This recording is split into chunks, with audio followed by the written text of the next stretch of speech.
종목들 살피러 가겠습니다. 이 종목은 대체 왜 화제가 되었을까요? 솔브레인 먼저 열어볼게요. 지금도 강한 상승세가 유지되고 있겠죠? 8%대 플러스 진행이 됩니다. 일본이 화이트리스트에서 우리나라를 제외할 가능성이 점쳐지는 가운데서 그로 인한 수혜를 받을 것으로 예상되는 기업들 계속 강한 모습 나타나고 있어요. 돌아가면서 말이죠. 솔브레인. 일본의 수출 제한 품목으로 꼽히는 불화수소를 테스트하고 있는데 삼성전자에 이것을 공급할 가능성이 점쳐지면서 오늘 시장에서 또 한번 이렇게 올라섭니다. 66,600원 현재 기록되고 있습니다.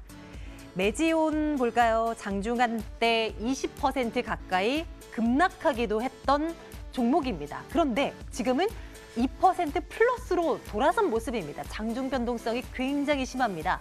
유대나필에 대한 임상 3상 결과를 공개하지 않았다라는 얘기로 오늘 시장에서 급락을 경험했었는데요.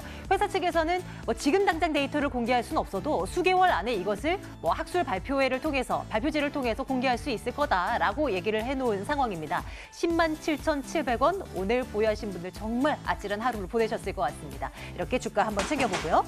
웅진코웨이 볼까요? 렌털 시장 선두주자 웅진코웨이가 좋은 실적을 내놨습니다. 3% 넘는 상승으로 현재 진행되고 있기도 하고요. 또 하나 뉴스, 이 매각을 위한 예비 입찰이 오늘 3시에 이제 마감이 됐습니다. 과연 누구의 품으로 안기게 될지에 대한 기대도 함께 가지고 오고 있습니다. 84,900원 현재 기록되고 있습니다. 대림산업 볼까요? 깜짝 실적 내놨습니다. 주택 부문의 수익성이 생각보다 좋았습니다. 주가는 하지만 보합선 105,500원 기록이 되고 있고요. 크라운에테홀딩스 이어서 한번 보도록 할게요. 장중한 때 상한가 잠깐 터치하기도 있었습니다. 지금은 10% 플러스 되고 있고요. 일본 제품 불매운동 리스트가 갈수록 다양해지고 있습니다. 이제는 일본산 과자도 안 먹어라는 쪽으로 이제 소비자들이 입을 모으고 있다는 겁니다. 과자, 제과업체들이 또 이 주가가 뛰어 올라갑니다. 11,650원 흐름 한번 챙겨보도록 하겠습니다. 삼성 SDI 오늘 실적 발표 있었습니다. 매출도 오르고 영업이익도 오르고 했습니다. 원활하지 않았던 국내 ESS 영업 올 하반기에 활발하게 펼칠 것이고 올 하반기 실적 괜찮아질 것이라는 분석하에 5% 넘는 급등 진행되고 있는데 대응 전략 챙길 거고요. 삼성 엔지니어링도 볼게요. 얼마 전에 며칠 전이었잖아요. 깜짝 실적과 함께 멕시코 쪽에서의 수주 소식도 전했는데 올 하반기 대규모 수주가 더 이어질 수 있다는 가능성 점쳐지면서 또 좋은 얘기들이 많이 들리는 것 같아요. 대응 전략 챙겨보도록 하겠습니다. AR 인베스트먼트 오현진 팀장과 함께 말씀 나누겠습니다. 팀장님 어서 오세요. 네, 안녕하세요. 안녕하십니까. 삼성 엔지니어링 먼저 볼게요.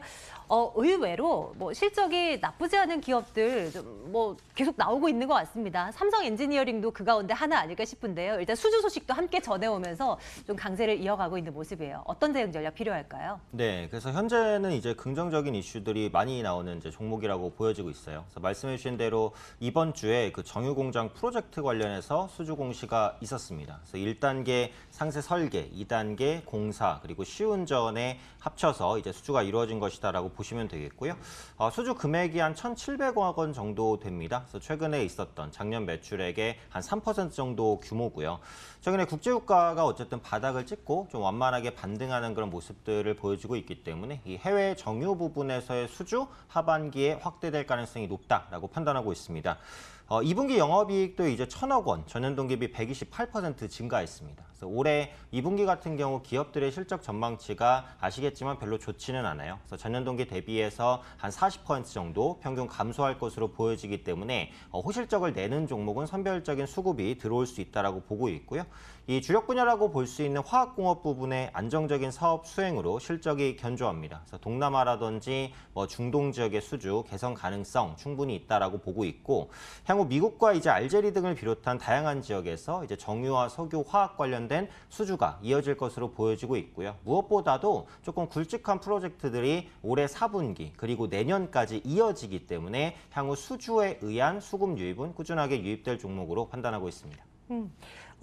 앞으로 어떤 대응 전략 유효할지 기술적인 분석도 좀 부탁드려도 될까요? 네, 그래서 지금 위치도 신규로 접근할 수 있는 위치라고 생각을 하고 있어요. 그래서 단기적으로 하락했었던 주가가 최근에 약간 상향 돌파가 됩니다. 그래서 20일 이평선을 돌려내는 반등이 오늘 조금 나오고 있어요. 그래서 매물 부담이 약간 있기는 하지만 완만한 상승 정도는 가능할 것으로 보여서 뭐 보유하고 계신 분이나 뭐 신규 매수도 가능하다라고 판단하고 있고 목표가는 17,500원 정도까지는 1차적으로 볼 수 있을 것 같습니다. 그래서 이전 고점이고 또 삼성 엔지니어링이 국내 관련된 이제 건설 기계 엔지니어링 업종 대비해서는 밸류에이션이 그렇게 부담스럽지는 않기 때문에 충분히 17,500원은 도달할 것이다라고 판단하고 있습니다. 투자 의견 좋아요 가겠습니다. 삼성 엔지니어링 먼저 살펴봤고요.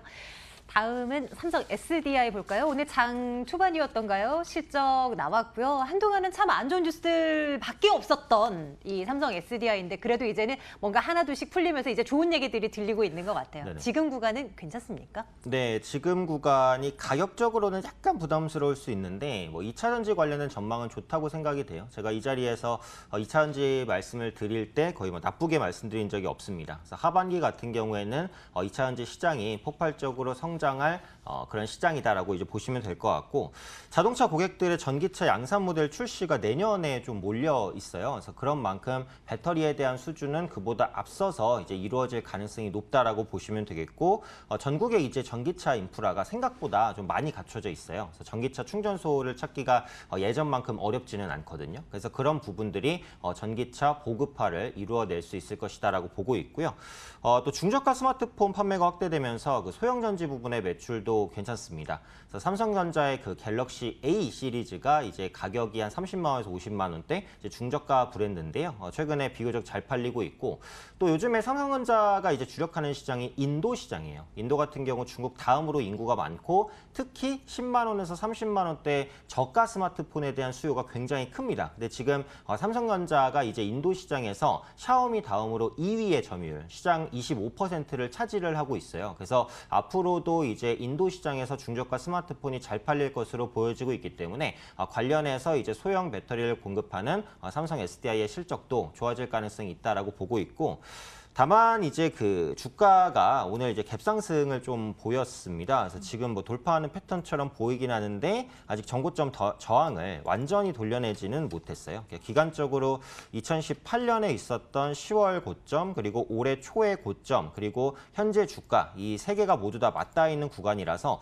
한 번에 뚫기는 어려울 것 같아요. 그래서 조정 이후에 조금 다시 상승할 가능성이 높다라고 보기 때문에 신규로 진입하실 분들은 조금 기다렸다가 매수하시는 게 낫지 않을까 판단하고 있습니다. 네, 좋습니다. 투자 의견은 어떻게 가는 게 좋아요? 뭐 좋아요 주기에는 조금 뭐 무리가 있습니까? 네, 그래서 투자 의견은 이제 글쎄요예요. 그러니까 기업 전망이나 실적 전망은 다 좋습니다. 그래서 조정 시에 한번 관심을 갖자라는 의견에서 글쎄요고 네. 만약에 그러니까 지금 당장 2차 전지주를 매수한다라고 보시면은 어떻게 LG화학이 괜찮을 네. 것 같아요. 그러니까 지금 삼성 SDI랑 주가 괴리가 굉장히 큽니다. 그래서 LG화학은 상당히 많이 밀렸다가 저점에서 매수세가 좀 들어오고 있거든요. 물론 화학업종이기 때문에 삼성 SDI와는 약간 차이가 있지만 그래도 2차 전지 업체 하면은 삼성 SDI와 LG화학, SK이노베이션 세 개를 꼽을 수 있다라는 관점에서 상대적으로 좀 못 올랐었던 2차 전지 관련주의 수급 유입 가능성 충분히 있다라고 보여져요. 그렇기 때문에 네. 2차 전지 관련주 보실 분들은 네. LG화학은 지금 보셔도 괜찮지 않을까 싶습니다. 혹시 이 삼성 SDI나 LG화학보다 규모가 더 작은 업체들 굉장히 많잖아요. 네네. 이런 업체들도 함께 하반기 주가 상승 좀 기대를 해도 괜찮은 부분입니까? 네, 후발적으로는 올라갈 것 같아요. 그런데 어찌되었던 간에 선도 업체인 대형주가 먼저 올라줘야지 중소형주도 투자 심리가 개선이 될 것 같거든요. 그래서 지금 상황에서 2차 전지 관련주를 투자를 하신다면 아무래도 시장 점유율이 높고 시장 성장에 따른 캐파 수혜를 많이 받을 수 있는 대형주 위주로 접근하시는 게 나을 것 같아요. 그래서 네네. 지금은 삼성 SDI나 LG화학이나 이런 종목군들로 꾸준히 관심을 가지시고 나중에 이런 종목이 가격 부담이 커지면 나중에 중소형 배터리 업체를 보시면 괜찮지 않을까 판단합니다. 네, 좋습니다. 일단은 대장격인 업체들 위주로 한번 바라보죠. 전기차에 대한 시각은 여전히 좋으네요. 하지만 삼성 SDI는 투자 의견 글쎄요라는 것의 그 내부적인 의미는 좀 잘 판단 내리시길 바라겠습니다. 이번에는 크라운 해티홀딩스를 한번 볼게요. 이번 주 내내 일본 일본 제품 불매 운동과 관련한 수요 업체들에 대한 주가에 대한 얘기를 나눠보고 있습니다. 팀장님, 그 시장 분위기가 계속 이쪽으로 쏠리고 있어요. 그리고 매일매일 종목들이 좀 바뀌고 있는 것 같아서요. 이걸 어떻게 해야 되나 또 궁금합니다. 어떤 시각이십니까? 네, 그래서 이게 테마주기는 한데 어쨌든 모멘텀은 살아있는 테마주라고 네. 봐야겠죠. 왜냐하면 일본 불매 운동 확산 기조가 끝나지 않고 오히려 더 악화가 되고 있는 중이기 때문입니다. 그래서 예전에는 뭐 일본 제품 안 쓴다, 일본 여행 안 쓴다 여기에 그쳤었는데 최근에는 뭐 일본 옷도 안 입는다, 그리고 뭐 일본 음식도 이제 뭐 안 먹겠다 이렇게 하다 보니까 이제 국내 제과업체가 좀 반사수혜를 입을 수 있을 것으로 전망이 되면서 오늘 이제 뭐 과자 관련된 종목군들이 조금 올라오는 그런 모습이 나타나고 있고, 한국이 일본과 이제 끊임없이 대화를 시도하고 있네. 일본에서는 딱히 이제 대화를 할 생각이 없다라고 이제 맞받아치고 있는 상황이어서 반일 감정이 확대가 되고 있죠. 그리고 사실 지금 상황이 좋으면 지금처럼 이런 테마주에 쏠림 현상이 좀 덜합니다. 근데 지금은 시장 상황이 워낙에 좋지 않다 보니까 상승하는 종목이 제한적이에요. 그래서 그 제한적인 테마주로만 이제 단기 투기 수급이 유입되다 보니까 급등락이 나타난다, 이렇게 보시면 될 것 같고요. 실적 면에서 보면 이제 자회사인 크라운 제과가 중요해요. 근데 이제 그 경쟁 심화라든지 신제품이 조금 부족하다라는 이유로 인해서 2분기에는 실적이 좀 좋지는 않을 것으로 보여집니다. 하지만 최근에 이제 쿠쿠다스라든지 산도를 비롯한 주요 제품의 가격을 한 5%대 정도 인상을 했어요. 그래서 원재료값 인상 요인에 의한 인상이었다라고 보여지는데, 어쨌든 가격 인상은 이제 이익에 직접적인 기여를 하니까 이런 부분들이 하반기 실적 개선은 이끌 수 있을 것으로 봅니다. 근데 지금 이제 크라운 에트홀딩스가 올라간 것은 뭐 실적 때문에 올라간 거는 아니죠. 그래서 결국은 일본 불매 관련된 모멘텀으로 움직였으니까 이 부분에 주목하셔야 될 것 같은데, 일단 불매 관련된 종목군들이 움직이는 것은 이제 일본 화이트리스트 배제 영향이 제가 볼 때는 큽니다. 그래서 8월 2일이니까 이번 주 금요일에 그쵸. 네, 화이트리스트 배제가 될 것으로 보여지잖아요. 그래서 지금 배제가 유력한 것으로 보니까 배제가 되면은 한일 관계가 더 악화될 수 있잖아요. 그러니까 이제 불매운동 관련주가 먼저 좀 움직이는 것 같은데, 화이트리스트 배제가 결정되면은 오히려 그때는 기대감 소멸로 주가가 꺾일 수도 있다라고 생각을 하고 있어요. 그러니까 미국 같은 경우도 FOMC 금리 인하 기대감에 올랐다가 금리 인하하면은 막상 인하하면은 이제 뭐 실현됐다라고 하면서 꺾이잖아요. 네. 그래서 화이트리스트 배제가 결정되는 시점에서 이런 종목군들이 오히려 이제 차익 실현 매물이 나올 수도 있다라고 보니까 이 부분을 염두를 해두시는 게 좋을 것 같고. 네, 네. 그럼 그 말씀은 만약에 화이트리스트 배제가 된다고 하더라도 시장의 충격이 더 나타날 가능성은 좀 적다 쪽으로 이해를 해도 괜찮겠습니까? 아니요, 그렇지 않습니다. 이건 그건 이제 또 별개 문제인가요? 네, 관련주에 있어서 차익 실현 매물이 나올 수 있다라는 관점이고, 시장에 있어서는 한 템포 더 밀릴 가능성을 배제할 수는 없을 것 같아요. 어쨌든 유력한 것과 결정이 난 것은 또 다른 문제니까. 네, 그래서 네. 결정이 나게 된다면은 일본과의 갈등 장기화에 대한 우려감, 그리고 수출 품목에 대한 규제 확대 우려감, 이런 것들이 계속해서 반영은 되는 것이기 때문에 시장 입장에서는 경계감을 계속해서 가질 수밖에 없다라고 보고 있고, 근데 어찌되었던 간에 이제 일본으로 오는 관광객 중에 한국인 관광객이 두 번째로 많습니다.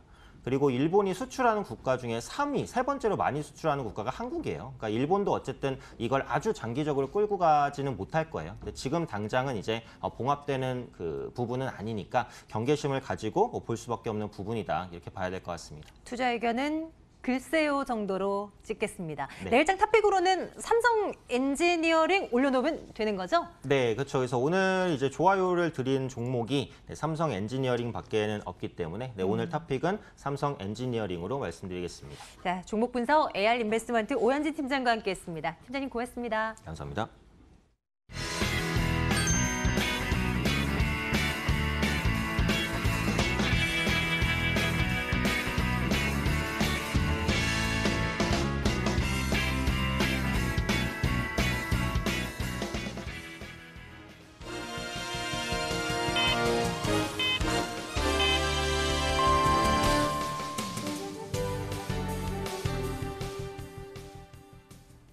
(7월 31일) 수요일에 거래 마쳤습니다. 7월 한 달, 특히 이번 주 거래 정말 힘들었습니다. 자고 일어나면 변수가 터져 있는 상황입니다. 또다시 북한이 미사일을 발사했고요. 트럼프 대통령이 중국에 대해서 강경한 발언을 이어가면서 미중 무역 협상 합의가 쉬워 보이지 않습니다. 상해 종합지수 현재가부터 체크해 보도록 하겠습니다. 일단 오늘 출발은 마이너스권에서 출발이 됐습니다. 그래도 오전장 비해서는 낙폭을 지금 많이는 줄여간 상황입니다. 0.5% 하락하고 있고요. 2,935선에서 현재 지나가고 있는 상황입니다. 있습니다. 우리 시간으로 내일 새벽 3시 미국 연준의 금리 인하 발표도 앞둔 상황입니다. 일단 시장은 금리 인하는 확실하는 모습이고요. 어느 정도 금리를 인하할 것인가에 대해서 시장은 경계감을 나타내고 있습니다. 삼성전자가 오늘도 실적을 발표를 했죠. 한때 삼성전자 실적에서 70% 이상을 차지하는 반도체가 부진하자 삼성전자 전체가 부진한 모습입니다. 영업이익이 전년 동기 대비해서 55% 이상 감소했다라고 밝혀졌습니다. 일단 어닝 쇼크가 발표되자 그동안 꾸준하게 사들이던 외국인들이 오늘은 팔아내는 모습입니다. 골드만삭스 창구에서 대량으로 매물이 출회됐습니다. 삼성전자는 그래도 저점 대비해서는 조금은 올라온 상황인데요. 2.58% 하락하면서 45,350원 선에 오늘 종가를 형성했습니다. 국내 증시 마감가 지금 열어보도록 하겠습니다. 7월 31일 7월의 마지막 거래일입니다. 일단 거래소는 0.69% 하락을 하면서 거래를 마무리 지었습니다. 그래도 저점 권역 대비해서는 낙폭을 많이 줄여낸 모습인데요. 2020선 다시 회복해내면서 2024선에 오늘장 거래를 마무리 지었습니다.